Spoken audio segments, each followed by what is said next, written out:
Hi, my name's Jason, and I'm with Elite Collective, a boutique luxury real estate agency located in beautiful Manhattan Beach, California. But today, I'm introducing what I hope to be the first of a series of videos touring the Los Angeles area and the luxury markets that are within it. Today, we will start with our hometown, Manhattan Beach, California. So, I think without further ado, let's flip the camera around and start the tour.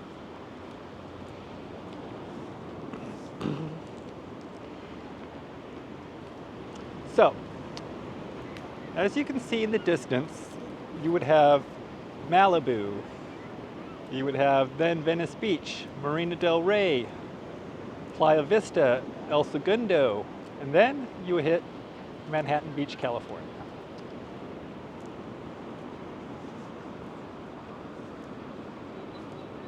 As we tour the city, we'll go over some facts about the city, some demographics of the city, and some history that'll help you better familiarize yourself with the gorgeous city of Manhattan Beach, California.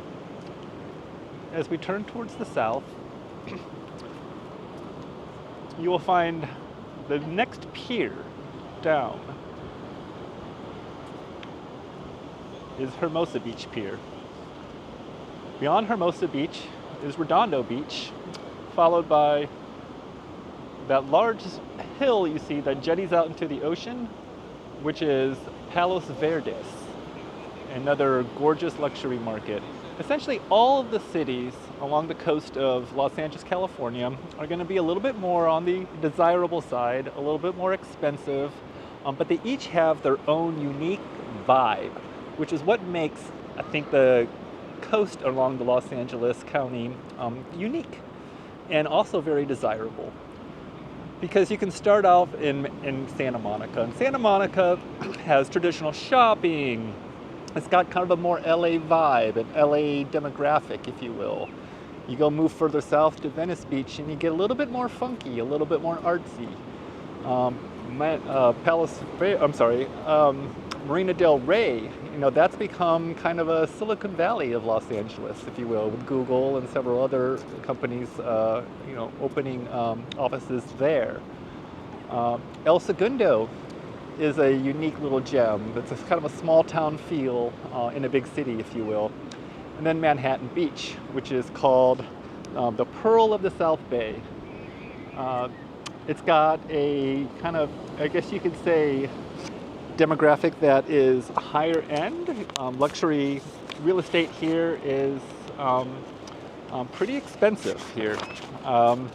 We'll go into some of those statistics a little bit more as we tour the city.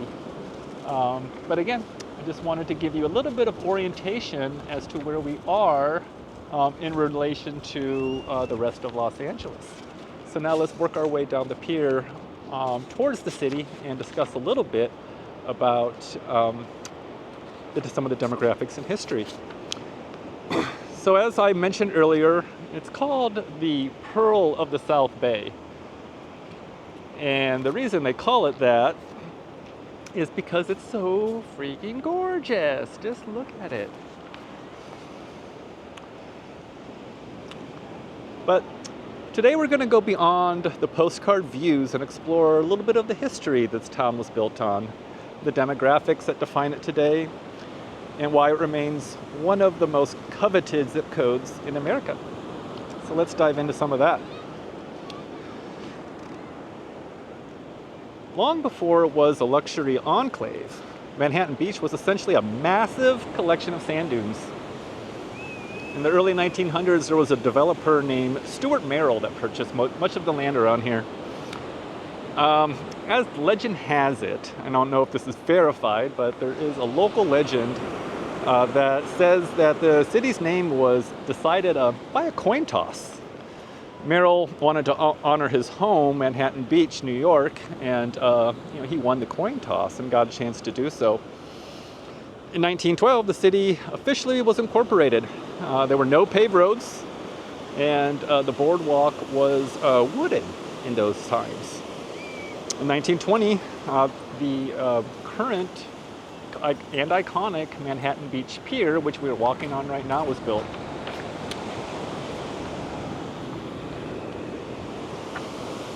It was completed, I'm sorry, with a unique circular end that was just done for looks. And then today there is actually an aquarium that is really cool, and hopefully it's closed today, otherwise we would have gone in and toured it, but it has a lot of the local sea life available for you to see up close. And we can't really discuss the history of Manhattan Beach without mentioning Bruce's Beach, which is just kind of straight down that way. In 1924, the city used eminent domain to seize a thriving resort that was owned by Willa and Charles Bruce, a black couple, back in 1924. That probably was something that the city felt entitled to confiscate. But the good news is that the land was returned to the family, and they have since been compensated for that injustice that happened in the 1920s. So today, who lives here? Who lives in Manhattan Beach in 2026? There are 32,500 residents in this town. Hey guys, there's this little animal right here, right? Sorry, as we have a field trip or something like that passing us by. We'll let all these kids go by before we continue the demographic lesson.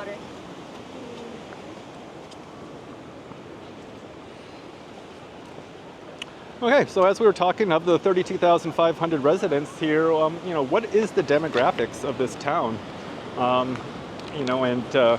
Frankly, who can afford to live here? So the demographics, as you can say, are generally luxury home buyers with an income of average of about $205,000 a year, with 75% of the adults being college educated, and the education system here generally ranks in the top 1% in the nation. So I guess it could be considered to be a little bit of a educational rich community, which is nice. Though it has a high net worth demographic, it does have a small town feel, which does make it appealing, and a very community oriented feeling as well. It's not uncommon to walk down the Strand or down the pier, and if you live here, see people that you know, say hi to people that you know, pet each other's pets, things like that.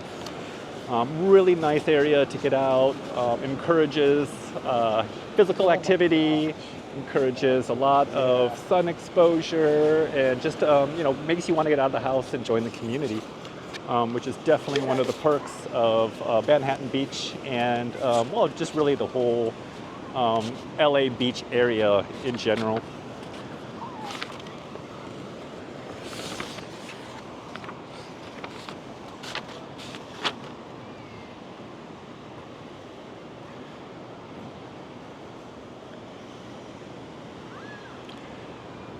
So now that we are getting down towards the beach here, it's important to point out that Manhattan Beach is the beach volleyball, I should say, capital of the world. The Manhattan Beach Open is the Wimbledon of beach volleyball, and you'll see the names of the winners immortalized on the pier.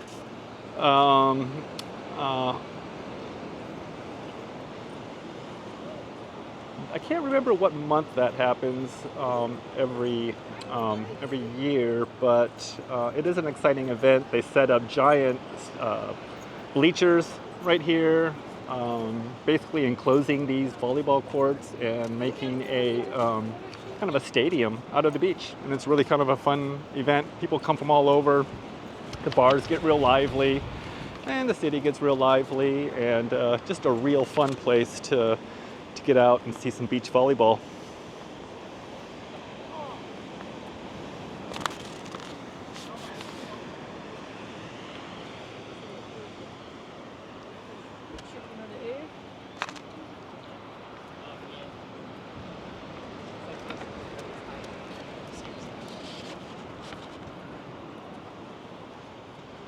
As we get towards the end of the pier here, we're going to get a little bit closer to the Strand. The Strand is a 20-mile long bike path that goes all the way down from Redondo Beach all the way down to Santa Monica that you see way down there. It's pretty flat. People, take skateboards, bicycles, scooters, you name it. Walking is, of course, joggers, you name it. They're out there on the Strand having a good time, enjoying the beautiful LA air. Looking straight up the hill, that's where the downtown is. Lots of great restaurants, bars, some places at night that come alive. The Strand House, which you see up here to the left, is a real popular restaurant during the day, but it also turns into a kind of a dance club at night. Real fun. Shellback, which is on the other side of the street to the right here, is the first building you'll see. Shellback is a kind of a surfers type young person's bar, but it gets really lively, real fun.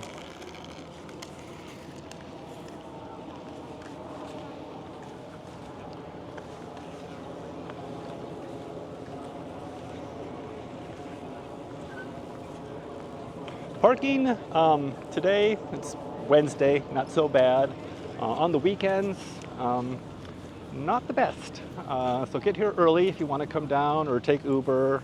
If you go about a mile up this road, kind of on the other side of downtown, there is parking available. So now we are on the Strand. This is officially the Strand. Again, it goes 20 miles up and down the coast of Los Angeles, pretty much unabated, pretty flat. Easy to walk, run, skate, whatever you want to do.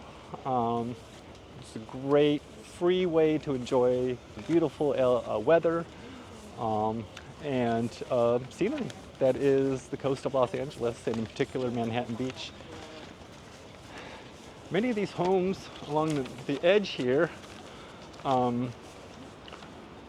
in I would say, a variety of design motifs. As you can look at the kind of the Victorian look of this one versus the very modern look just right next door. Really creates a real fun atmosphere from an architectural perspective. You get a lot of different scenery, a lot of different flora and to look at. The bushes and the plants and everything around here are just incredible. They grow beautifully, as you can see, and the landscaping, people do a really good job.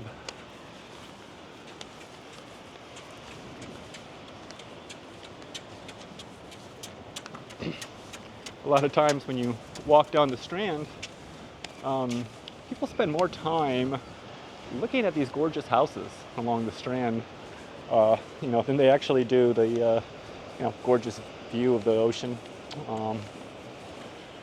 They are both equally impressive, in my opinion, and super fun just to walk down the Strand, see the different houses, see the different landscaping, the bushes, and of course being on the beach, feeling the ocean breeze, feeling that warm California sun.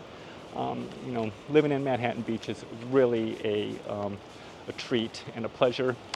If you can't live here, just visiting, it's a great place to visit. Lots of restaurants, lots of bars, beautiful places to go. And like I said, you can really kind of bounce from beach town to beach town and really get the different vibes. Whether you're looking for something more artsy and funky like Venice or Redondo Beach, or maybe like surfer like Hermosa, or maybe something a little bit more luxury like Manhattan Beach, a small town village feel like in El Segundo. There are just a ton of options in the South Bay and Los Angeles in general for really something for everybody. So I just turned off the Strand here to take one of these little side streets up the neighborhoods so you can get an idea in Manhattan Beach, a little bit of what it's like to live here.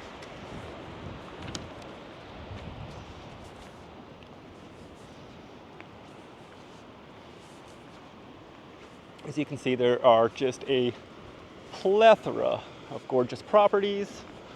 A lot of these range from the 2 to 3 million, all the really up to about $30 million in some of the higher end properties in Manhattan Beach.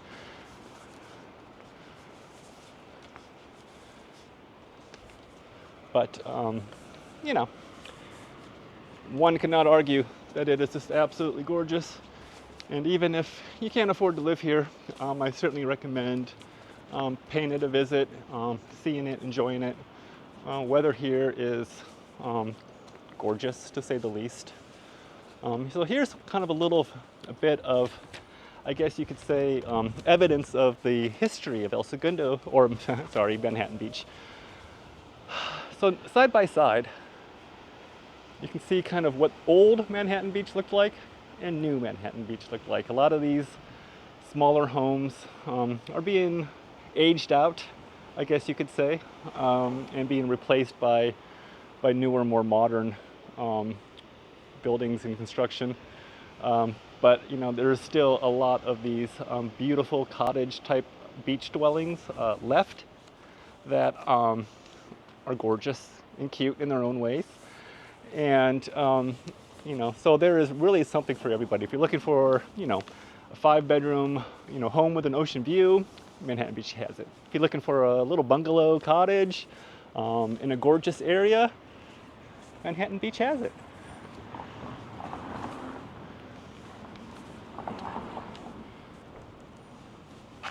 So there you have it.